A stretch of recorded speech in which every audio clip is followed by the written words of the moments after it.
Oke, cukup. Jadi kita lanjut lagi ke penyakit bahu. Nah, Bapak Ibu tahu kenapa kita bisa terkena penyakit bahu? Ada yang tahu kenapa? Banyak tidur miring, itu salah satunya, betul ya Bapak ya. Kalau kita tidurnya kebiasaan misalkan ngadep kanan, atau suami istri, istrinya biasa tidur di bahu suaminya ya, bangun-bangun suaminya gesek karena biasa ditumpuk, jadi tumpuan kepala istri, itu juga bisa. Atau mungkin menghadap ke kanan. Kalau di sesi berikut kemarin sih, sesi sebelumnya, sesi tadi itu ada bapak siang, dia itu udah berobat ke Malaysia, udah ke Singapura, udah kemana-mana, udah disuntik. Satu kali suntikan itu dia ngeluarin 600.000 hanya satu kali suntik.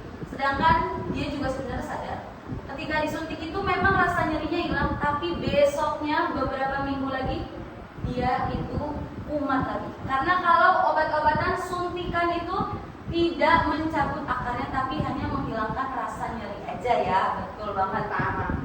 Ya, sementara. Nah, Bapak siang itu bahunya bisa sakit kayak gitu karena dia itu nggak bisa tidur kalau nggak madep ke kanan. Jadi tumpuan kanan bahunya ini sudah jadi kebiasaan sejak muda. Nah, Bapak Ibu, sakit bahu itu bisa karena tidur, bisa juga karena mungkin sewaktu muda. Ada juga yang kerja di depan komputer. Di depan komputer ada Ibu Sani yang kena glaukoma. Itu dia 30 tahun jadi accounting. Sudah mengalami yang namanya sakit kepala, sakit bahu, tapi diabaikan. Makanya melatih selalu ingetin Bapak Ibu, jangan pernah mengabaikan apapun keluhannya. Karena Ibu Sani itu sudah dapat fasilitas juga dari kantornya. Kebetulan Ibu Sani kerjanya di Pertamina. Sudah ada gratis untuk berobat ya rumah sakit, tapi Ibu Sani lebih memilih mengejar karir karena dia independent woman. Jadi, tapi tetap aja ya Bapak Ibu ya, balik lagi, jangan terlalu menyiksa diri, harus tahu batasannya, porsinya masing-masing. Jadi kalau ada sakit pinggang, sakit pundak, sakit kepala sekalipun itu tidak boleh diabaikan. Nah, dari sakit-sakit yang kecil itu sampai akhirnya sudah nggak kuat ditahan. Ketika ke dokter baru tahu kalau dia terkena glaukoma. Padahal glaukoma itu biasanya karena diabetes atau gulanya tinggi. Tapi Ibu Sani tidak ada diabetes. Itu semua berasal dari syaraf-syarafnya mati karena selama 30 tahun berturut-turut yang dilihat adalah komputer. Apalagi zaman dulu komputernya jahat banget ya. Komputer tabung ya. Itu sangat merusak mata. Nah, selain itu juga mungkin ibu-ibu rumah tangga yang kebanyakan nyapu, ngepel, angkat galon ya. Semuanya dikuasain ya, ibu-ibu jagoan nih, pahlawan semuanya. Kita kasih tepuk tangan untuk ibu-ibu.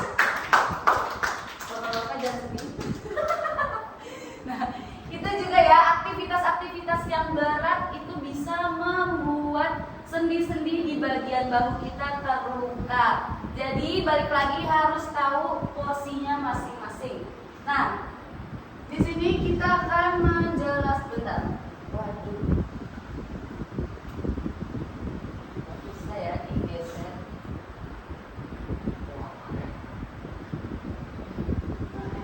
Pak. Mainnya ke depan.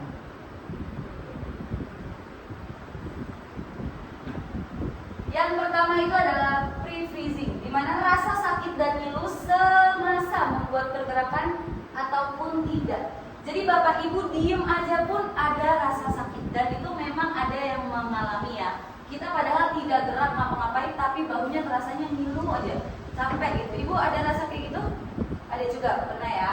Nah, kebiasaan itu terjadi pada waktu siang atau di malam hari. Nah, ini bisa sampai mengganggu tidur kalau dibiarkan atau udah parah ya.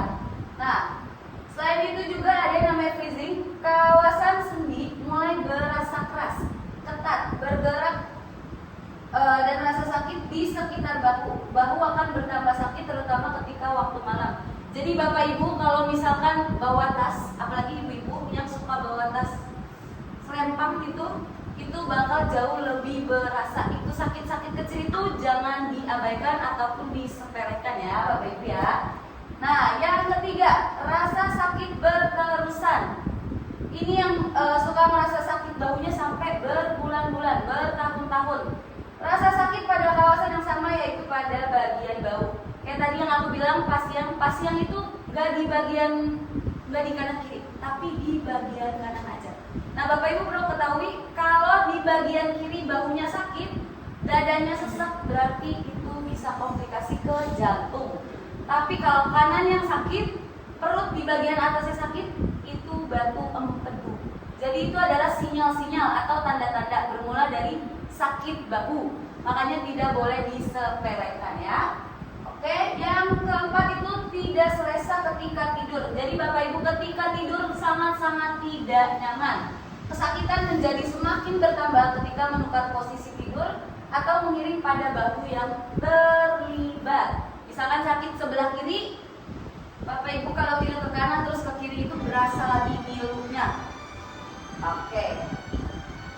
Nah, ini tidur malam terganggu, kesakitan yang berterusan menyebabkan rutin tidur malam Anda terganggu. Oke. Jadi kalau Bapak Ibu udah bahunya sakit, tidurnya terganggu, udah pasti penyakitnya pun akan jauh lebih parah. Bapak Ibu tahu ya, kalau tidur kita nggak normal, itu bisa komplikasi kemana-mana. Bahkan yang seharusnya bekerja di malam hari, organ kita itu tidak bekerja dengan baik. Makanya penting tidur itu berkualitas agar bisa bekerja dengan baik. Aduh, lagi di sini nek. Kata siapa? Nah,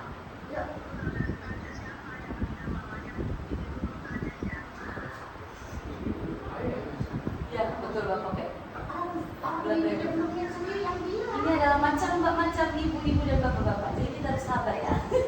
Iya. Waduh. Emang siapa yang ada? Supaya tiba-tiba semuanya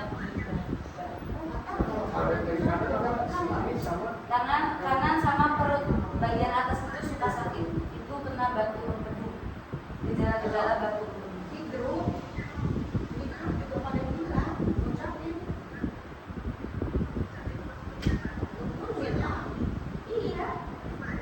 Ayo bosnya, kita nungguin di bosnya. Jangan lama-lama. Oke, udah ya. Nah, ini adalah puncak sakit bahu yang sering dialami. Pertama itu kekakuan bahu atau frozen shoulder. Ini sangat sering Bapak Ibu yang datang ke sini mengalami yang namanya frozen shoulder. Bahu kita terasa sangat kaku. Rasa kaku di bagian bahu atau nama saintifiknya itu ya bahasa Inggris susah ya. Nah, ini lazimnya berlaku sekitar usia 50 hingga 60-an tahun. Apalagi Bapak Ibu yang sama semudanya jarang olahraga. Bapak umur berapa? 52 tahun. Nggak, jadi ini biasanya umur yang 50 tahun itu akan jauh lebih rentan, apalagi tidak ada aktivitas fisik semasa muda. Nah, makanya Bapak Ibu bisa lihat ya, nenek-nenek kalau udah jatuh itu luar biasa. 30% bisa mengalami kelumpuhan, 50%-nya itu bisa patah. Jadi biasanya Bapak Ibu itu bakal lebih menjaga orang tua kita kan, kalau mau kamar mandi, mau apa, karena memang dokter bilang 50 sampai 60-an itu lagi rentan-rentannya. Nah, yang kedua, rasa sakit ini boleh menjadi sangat memburuk sehingga mengganggu waktu tidur. Frozen shoulder ini memang sangat mengganggu ketika kita mau tidur, karena ada kekakuan di bahu, mau ke kanan sakit, ke kiri sakit, telentang, apalagi ya nggak bisa napas. Enggak, minta kurang. Nah, yang ketiga, terdapat beberapa penyakit atau keadaan yang boleh meningkatkan resiko untuk mengidapnya. Jadi ini yang Melati bilang bisa menjadi komplikasi, di mana diabetes, stroke, atau pasca pembedahan membuang payudara. Ini ada yang mengalami, jadi payudaranya dia terkena kanker payudara yang berawalnya memang dari sakit bahu, dan itu harus diangkat. Jadi payudaranya hanya sakit ya. Setelah itu ada penyakit jantung, penyakit Alzheimer. Bapak Ibu masih ingat Alzheimer apa? Lupa. Betul. Pikun, tapi ini pun bertahap, berproses. Yang paling parahnya adalah ketika kita sudah terkena Alzheimer itu adalah bisa makan kotoran kita sendiri. pagi, nggak tahu malam, nggak tahu sore. Jadi benar-benar kasihan ya kalau udah terkena Alzheimer. Dijaga dari sekarang. Ibu Asia maminya dijaga ya, jangan galak-galak. Terus juga ada hipertiroid. Bapak Ibu tahu ini apa? Betul. Itu yang ada biasanya terjadi pada bagian leher. Beda dengan gondongan ya, Ibu Asia beda. Jadi dia ada benjolan kayak daging. Iya, kayak jakun, kayak daging gitu ya. Kalau cowok biasanya ada jakun, itu cewek ada. Itu semua bermula dari sakit bahu yang diabaikan. Jadi jangan pernah menyepelekan ya Bapak Ibu. Oh, luar biasa. Yang kedua, kecederaan otot.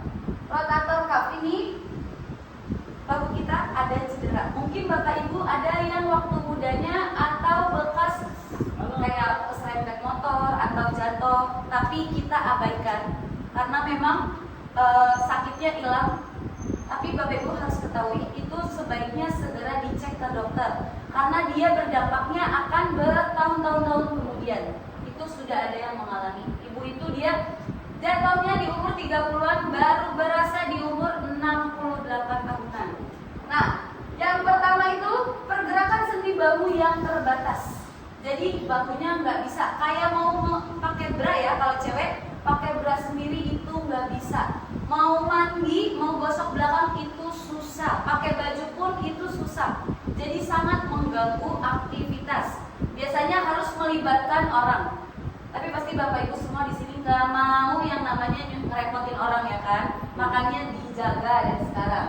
Yang kedua, sakit bahu ketika ingin mencapai sesuatu yang lebih tinggi dari atas kepala. Kayak kita mau ambil barang, terus berasa encok ya, wah, itu berarti sudah ada yang namanya kecederaan otot. Boleh diperiksa ke dokter dulu. Terus juga ada bahu menjadi semakin lemah perlahan-lahan. Biasanya bisa angkat 2 galon, 3 galon, sekarang 1 galon udah berasa ya, udah berasa encoknya. Itulah kenapa kita nggak boleh, biasanya cewek itu dibilangnya nggak boleh angkat berat-berat karena berbeda sama ototnya Bapak ya. Bisa dilihat ya ototnya besar, tapi tetap aja semua ada batas maksimum. Galoyo sekarang. Nah, berikutnya itu kesusahan dalam menyentuh bagian belakang badan yang tadi Melati bilang. Itu Bapak Ibu nggak bisa, makanya tadi di awal kita coba pegang belakang. Karena ada juga Bapak Ibu yang lurus bisa, tapi ketika pegang belakang itu nggak sampai, bahkan terasa ngilu, sakit. Itu harus hati-hati, lebih aware lagi ya. Nah, osteoartritis sendi bahu seperti sendi lain dalam badan Anda. Sendi bahu juga boleh mengalami osteoartritis. Saya. Ia boleh disebabkan oleh faktor primer, genetik, usia, dan jenis kelamin, atau faktor sekunder seperti sejarah kecederaan otot-otot, infeksi, cedera pada saat olahraga, dan juga bahu bergilir. Bapak Ibu, orang yang suka olahraga aja masih bisa terkena, apalagi kita yang kerjanya rebahan aja. Itu akan jauh lebih berbahaya ya. Ini adalah contohnya. Ini yang normal, yang sehat. Tapi kalau yang ini adalah mulai terlihat ya, adanya terkikisan ini, kekikis-kikis. Bapak Ibu kelihatan nggak ya dari jauh? Nah, ini mulai kekikis dan ini yang jauh lebih parah. Bahkan mau gerak sedikit aja itu nggak bisa. Semua bermula dari osteoartritis. Kenapa Bapak bertanya bahasa Ustaz ya? Susah. Jadi osteoartritis ini lumayan berbahaya, berdampak di kemudian hari karena adanya di masa muda diabaikan. Jadi lebih mungkin Bapak Ibu bisa lihat anaknya atau siapa, kalau ada apa-apa itu lebih diperhatikan lagi ya. Oke. Yang keempat ini sebab terkehel atau terkilir. Apabila terkena pengaruh yang kuat kepada bahu, tulang humerus bisa terkilir dan keluar daripada soket sendi bahu. Bapak Ibu pernah lihat ada yang tulangnya keluar nonjol gitu ya? Ada. Nah, itu terjadi karena terkilir. Itu harus segera diperbaiki. Katanya sih Bang Mao pernah ya kayak gini ya. Dia pernah ngalamin yang nomor 4 ini. Ke dokter itu ternyata gitu tulangnya udah balik normal lagi. Jadi itu tapi harus tangan dokter, jangan tangan bapak ibu sendiri ya, itu takutnya salah tarik juga berbahaya. Dalam keadaan yang serius, bahu yang terkilir ini bisa mengakibatkan cedera kepada tisu lain dan juga saraf. Saraf-saraf kita saling berhubungan, jadi nggak boleh sembarang, nggak boleh asal-asalan, oke? Antara simptom bahu terkilir adalah seperti berikut: kecacatan jelas pada bagian bahu yang tadi Melati bilang ada tonjolan sedikit. Yang kedua, bengkak pada bagian bahu. Bapak ibu bisa cek mungkin sebelum tidur nih, mama ya ada bengkak-bengkak kan. Rasa sakit bahu yang teruk atau parah. Yang keempat itu tidak mampu untuk menggerakkan sendi bahu. Bangun pagi boleh diputar-putar tangannya. Kalau ada rasa nyeri boleh dicek ke dokter, nggak boleh diabain. Atau stretching ringan aja, biasa kayak kita ya sebelumnya ya. Nah, seseorang juga boleh mengalami rasa kebas, lemah, dan rajatan pada bagian yang cedera, bahkan sampai yang namanya mati rasa. Itu ada yang nggak bisa ngapa-ngapain. Mungkin pernah lihat Ibu Elida, tangannya cuma bisa begini aja. Jadi dia udah nggak bisa gerak. Tapi setelah terapi rutin, mulai ada yang namanya perkembangan. Buka pintu udah bisa, yang tadinya cuma di samping aja, udah benar-benar mati rasa. Oke, nah ini adalah testimoni. Namanya siapa Pak? Yuvendra. Dan Pak Yuvendra umur berapa tahun Pak Yuvendra? 70. Namanya siapa Pak? Yuvendra. Pak Yuvendra umur berapa tahun Pak Yuvendra? 74. Pak Yuvendra ada masalah kondisi kesehatan apa Pak Yuvendra sebelum ini? Kaki, punggung, sama tiga pinggang. Ada lagi Pak Yuvendra? Selain itu ada selain kaki, pinggang, sama punggung. Ada lagi. Ada lagi. Pak Yuvendra kalau sudah obat dari obat dari Nah, ini Pak Juvendra. Pak Juvendra ini tidak datang terapi sendiri. Ini istrinya, ini adalah adiknya, di sebelahnya adik iparnya. Jadi satu baris ini benar-benar keluarganya. Pak Juvendra itu orang yang tidak pernah mengabaikan kesehatan. Dia bahkan sampai keluar negeri untuk berobat, kayak ke Malaysia, ke Singapura. Itu dia berobat. Bahkan kalau udah terasa nyeri, dia nggak akan mengabaikan, tapi dia bakal langsung urut. Cuma tetap aja Pak Juvendra itu kalau disuruh lurus itu tidak bisa tangannya. Dia hanya bisa ngangkat setengah aja dia bisa ngangkat. Terus kalau jalan juga kakinya udah nggak kuat. Pak Juvendra biasanya ngelakuin pengobatan itu kayak suntik yang tadi Melati bilang ada itu, tapi tidak ada hasilnya. Akhirnya setelah terapi selama 16 hari dia mulai ada yang namanya perbaikan. Bagus ya Bapak Ibu ya. Kita kasih tepuk tangan biar yang ngantuk pada bangun ya. Ini satu baris semua. Gak apa-apa. Cici juga itu gak apa-apa, itu reaksi. Memang itu normal. Nanti kalau bisa tidur di satu barisan. Memang enak ya, Bu Evelyn ya, matanya udah berat ya. Oke, kita lanjut. Ini. Yang tadi yang sama kalau tinggal itu nanti apabila dari oleh itu tidak mungkin masuk kalau lagi sakit aja boleh mengobati terapi di awal dari itu beberapa hari berapa kali maju benda 16 ada perubahan kalau ada di sini jauh boleh dicari perubahan yang aja ya karena ada kayak itu tadinya sangat seru sama iya sangat bisa ya kalau dulunya kan ini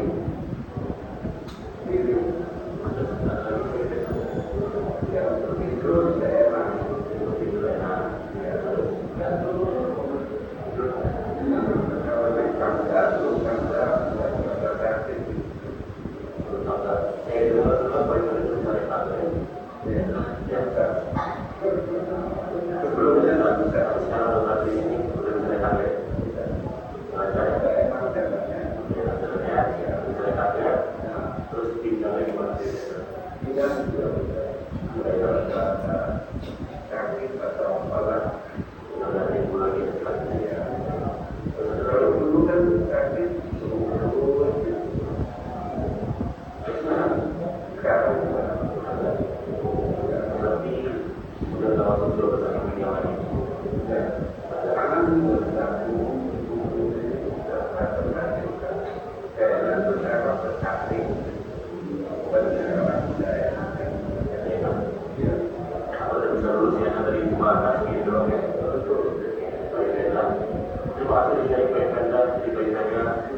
pasti sering atau terima kasih ke siapa Pak Yudena, terima kasih ke siapa Pak Yudena dan apa ya?